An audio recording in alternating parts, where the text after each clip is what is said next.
Hey gamers, welcome to another episode of Bonus XP. Today we are going to talk about Star Fox Woo! 64. Where the fuck is our Star Fox game? Oh my god, Star Fox 64, bro. Like, ugh. Why? Where do I start with this? I don't know. I feel like Nintendo has such a, what's it called? A golden goose. Like in this one, they can just make amazing games if they just keep emulating this formula of 64 and like changing new story, new things like that, but they keep like messing it up every time they do it. They add some weird gimmick and it makes me so sad, but we'll it's always like have the Star same Fox 64. people who made the Star Fox that no one likes is the people who made Metroid Other M. You know what I mean? Yeah, it's that same thing where it's like you had it. Like, yeah, you had it and you got rid of it. And you were like, no, we need to do something new. And everyone's like, no, you really don't. New. So like I am you're right. I am all for something new. Like that is great. Like Other M is fine, like for what it is, but it's not what people might want. And like I don't know, Star Fox Dinosaur Planet is like fine. Star Fox Adventure, it's fine, but it's not what people want. And like I want Nintendo to do those things, but I also feel like I want them to do it because I'm assuming we have this unnamed contract where you'll also make the games I actually want, like in the other end, but they just haven't done that yet for 64, for Star Fox I should say. It's like, so Mario, right, has really never changed. It's just Mario with here's this new gimmick or new worlds that have little gimmicks, and it's the little things. And I feel like Star Fox is that, and like just should be that. We're like, here's Star Fox, and the little things are what changing. It's not like a complete overhaul. And we saw that from Super Nintendo Star Fox to 64, where it's kind of like, okay, well, now you can have like 3D battles and stuff like that, which were freaking great. Actually, voice characters instead of yeah. Good, I agree. Good luck.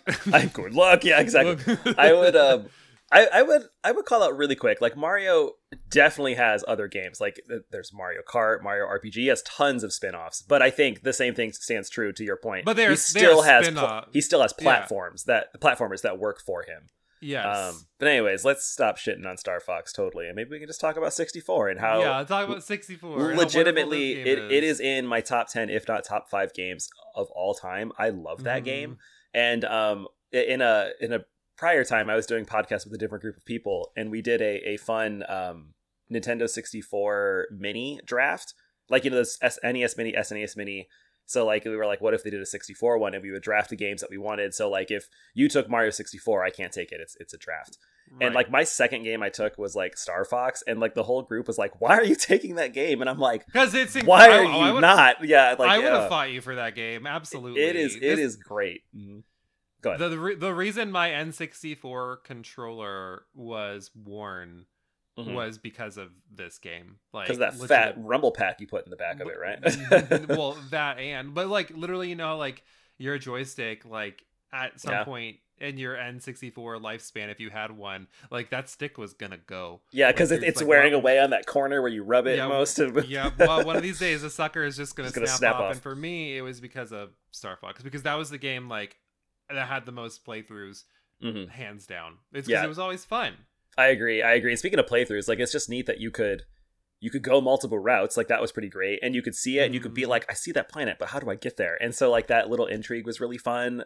It's probably the only game I would ever say I quotation marks again speed run, because like you could go through really fast, and I think that's really fun. But man, just the amount of stuff that you could do really just by shooting things in a plane was still really, really fun. And I really wish we can get back to it. Could you imagine if more games that were that linear style of level development had this, where like it branches off based on the feats that you do? Where like we played Streets of Rage. Imagine Streets of Rage wasn't like level 1 to 10. What if it was like 1, 2B, and then you did really well, so now you go to 3C, and like it just completely changed the aspect of the game. And I can't think of many games that do something like that. There I think New Super Mario Brothers Wii U did that, where like you could split off and be like you could go to like the but this was definitely based on kill count, or did you beat this specific robot? Yeah, exactly. Or or did you shoot all the switches on the way, or fly through all of the little pretty smooth things? flying, Fox. Yeah, right. Exactly. Like that is just so cool, because it's not just I choose this level. You do have to have some level of mastery, but you don't mind it because the game is just so much fun to play. Yeah, it's hella fun to play. I agree. And I think like just the gameplay will always hold a game in high regard, like across generations. So I think when you look back and think about N64 games that worked well, or the ones that live on there, it's because they played really well. Game, if they still look like garbage, like Mario 64 looks great, but it's not that great, but it's because the gameplay is really good. Like that's why you keep talking about it. Star Fox is the exact same way. Like Nintendo did speed, they did air battles, they did dogfights, they did characters, like they did all these things that worked really well. And when we jump forward, I think that Nintendo has a problem where they don't think about what the gamers actually, I'm speaking for myself, but I'm assuming that gamers don't actually enjoy most, and they latch on to like the gimmick of shooting something, or like here is new characters that they want to interact with and stuff, when really it's just the solid gameplay of upgrading your R-Wing, doing barrel rolls, and then getting to Venom. Like that's the process you need to do. Right. I like this game just leaves me speechless so often because it's just so fun. It's weird to think of a game where you understand the world without having to be told what the world is.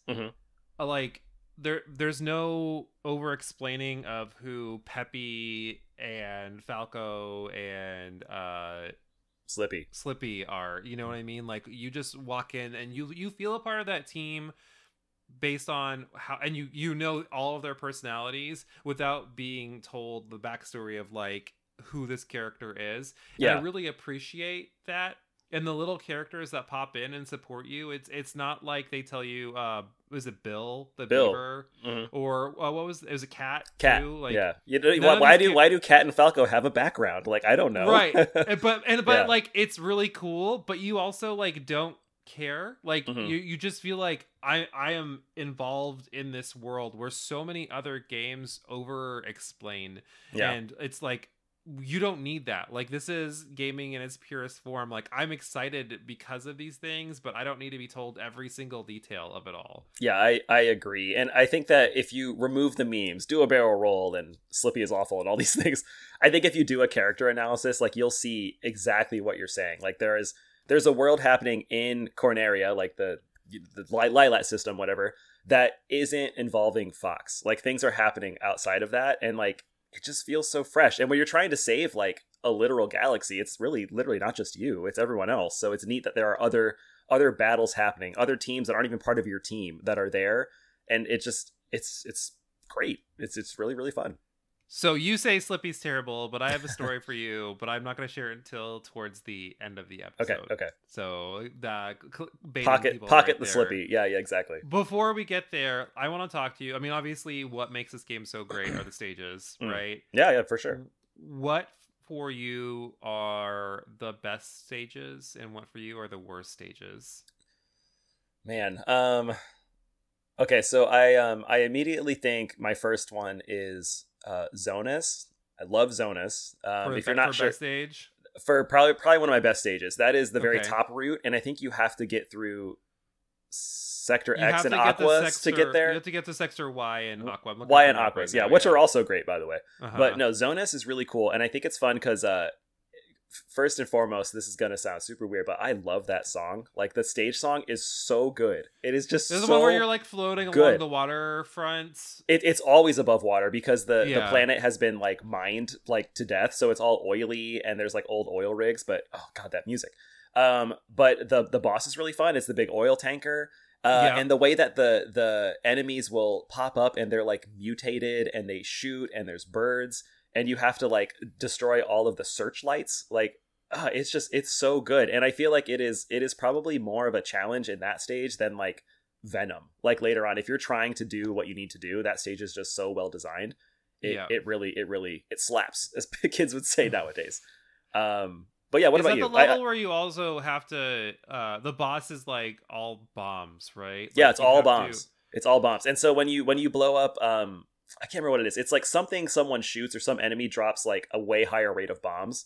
So you just blast the shit out of that at the end. The boss is like shooting cannonballs, and like you can shoot the balls and they can turn into bombs, because if not, you just wouldn't have enough. You wouldn't be able to do it. Yeah, and then you have to blow off you blow up the anchor, you blow up like the cannons, then you just destroy him. It's right. It's really this good. Is how memorable the game is in general. Yeah, it's fantastic, and that's like just one of many of what I would think would be really good stages. But I want to hear what your stage is. So what the beauty of this game, and like you could talk about some of the bad levels and how frustrating they are, but like a lot of the levels offer something super unique. And I think that this is why this game was just like a drastic improvement from Star Fox 1. Like, we didn't get Star Fox 2 in the West until recently. And like it's fine. Like it's not a but this is the real sequel that I really wanted. The limitations for that game, like, it was cool that they were trying to do stuff with the Super Nintendo that like the Super Nintendo just really wasn't powerful enough to do. So for me, I think the two levels that stood out the most, Sector Z, the first one. Yeah. Why it's so cool is because literally like missiles are just coming missiles towards your the ship, and no other level I think really has that kind of pressure, because you can easily fail that and then you're bumped back to the easy track and you go to like that's right, you whatever, get kicked out the satellite place, I think. So I think that is a really like unique, intense level, because compared to the rest of them, I think like maybe the one where you meet Bill and it's like the Independence Day, that's I think that's Katina. I think it's that one where you have the big pyramid in the middle. Yeah, I think that's the one that's only close to that, because you can lose if you don't do it fast enough. But I think there's something special about like, no, this is your main ship that you were defending. I feel like the pressure felt even more on. It felt justified, yeah. And then the other one, and like the complete opposite, is Area 6. Is incredible. Oh, Area 6. Yeah. Because your kill count can get so high on that level, and it's literally just it's very much chaos. It's such a chaotic level, because like you can actually shoot and destroy the major battleships in that game, and I think that is so cool, because like I can't think of many games where you actually get to shoot the big ships and take them down. Like that is just so much fun. But now that I'm thinking about it, like so many of these levels are so good, like the first one and the alternate route and like the different bosses, or which one is it where you're fighting against the mechs? Like, up in the air, yeah, like it's crazy, because you're like, I am in a ship, a spaceship, and I am fighting mechs. Like, that is fun. Nuts. I think something else we haven't even talked about yet is whenever Star Wolf shows up, that was really cool. Is that your least favorite level? No, that's okay. I'll just say bank that. Bank that. Another thing I want to talk about. Star Wolf was really fun, and I think it's neat because you had a foil group, that was not Fox, and like everyone was the opposite. Power Rangers, the evil ones, yeah. And so, but like that is cool in and of itself. But the thing I like most is that you could fight them again depending on the route that you went, and they came back like beat up, and they were like way better. And I was like, damn, these dudes are tough. There's a specific route you can take where you can fight them once. I don't remember where it is. And then you fight them on Venom instead of doing Venom the level, like, and then you go to Andros, you just fight Wolf again, and it's freaking hard. And like it is a hard one, but it felt so satisfying, and just did the banter back and forth on your comms between them is like, I get goosebumps. It's like iconic. It's so good. Is it like Sector X to Venom's the like harder route or something like that? Yeah, because if you defeat half of them, then only half show up later is like what you're saying, like, because they can succeed or get it's one of the early levels. One of the early levels they can, you have to beat them, but like if you, I can't remember, there's something to do with it, but it's if you take a certain route, like you could see them again, but they don't have their squad with, like, the rest of their squad with them, or they, like, you get somewhere and you don't have to do something else. Like I think you talked about, I think the level's called Pulse or something. Pulse. It's the one where every satellite like sucks you in, but if you fight Wolf there, like, you don't have to do that at all. You just fight Wolf. And so it's it's kind of cool. But anyways, I cut you off 10 minutes ago. So I mean, okay, Star Wolf is like my favorite memory of that game completely. Yeah. It's just like so exciting because you feel like aside from the bosses, you're constantly just fighting drones. Like no one is to your caliber. True. But when you fight against Star Wolf like that, now you're like, oh god, like these guys are on our level. And like, yeah, this is N64. You can spam scum them and kill them very easily. But like when you were a kid, you didn't know what to do. You didn't have those skills yet. Like it's hard and fun and it's exciting. And Wolf is one of my Smash mains. Like that's who. Hey, there you go. I typically play because I mean, like he is edgy as fuck. Like, he's an edgelord for sure. He's not someone I would normally pick, but like for some reason, it's like Wolf. Like that is who I love to play as. Definitely one of my favorite characters to play as in Smash. It's just exciting, you know, like you don't see that very much in games. Like yeah, we get to see a Dark Link, but Dark Link is, if he's in there, it's like super minor. Yes, we get to see a Dark Mario, but it's really just like kind of like a mimicking trial. There's none of that. Like this is, like you said, your direct foil. And there's just something that like about that foil that constantly pops up. It reminds me of, you played Wild Arms 3, right? Yeah. You know, there's that rival group of like the brother and sister, right? The other adventuring group. A few times. Yeah. Yeah. Like I always got super excited when they would pop up because they are you, like they are a contrast. It gives the world like depth. Like why would I only be the only adventurer going for this obvious treasure? Or like why would the main enemy not have someone to counter the main like protagonist? Exactly. So it makes sense. Or like it's like kind of like Metroid Fusion with the SAX. Evil, yeah, like it's that same thing where so often in games do we play and you have these like very easy enemies that we get to destroy, or like they're just like nameless faces, but here we're putting like faces on something that are applying constant pressure, and I just I really like that. I could gush about Star Wars all day. Like it's my favorite. Okay. I want to give one more favorite memory. Can I do that? Do we have time? Yeah. Oh my god, yes. So I will always remember beating that game for the first time when you get the correct route and you can beat Andross's eyes and brain. Spoilers, that's how you beat the game. But like taking the route, getting there, achieving that, beating that, and then having to escape and hearing like your father talk on the comms and like shooting out of venom, which makes no sense, but yeah. Right, exactly. But like the feeling I got of satisfaction from beating that game is so cool. And like I put the controller down as I'm watching the credits and I'm like, that is a video game. Like that feels amazing. Like I feel so accomplished. I did this goal. There's still way more to do. I only did half the levels, and like you can get medals, you can do hard mode, but like dang, it felt so complete because nothing felt like it was undone. It was just like nope, beat Wolf, went through Solar, like did all these fun levels, got Andross, like saved the galaxy. Like it feels really solid. Whereas like, you know, in Mario, you save Princess Peach, you collect all the stars, and that feels cool and all, but like you feel like you constantly feel like the flow is broken because if you don't get all 3 of the coins in a level or something like that, exactly, you feel like I need to go back and get this. I need to go back and get this. But exactly, like you said, that this was your path for completing this adventure. You can't go back to the other levels and do it. I can't go back. And like if you do it this way, like you actually get the ending. And if you piece each zone together, you're like, wow, that is a naturally ramped progression up to this like incredible boss fight, which is honestly pretty good. Like it delivers. And then the intensity always scales, like the drama always scales, and it just feels super good. If you've never played that game yet and you want to feel that like super good gamer feeling, I think that's a solid choice. What is your least favorite level? Like hands down. I'm not a fan of Aqua's. I think it's okay. I just think isn't that the one that you just said that you really liked? I like Zonus. It's after Aqua's. So it's funny. I have to go to the least favorite level to do the next one. But Aqua's, I think it's slow, and I don't know if I like it that much.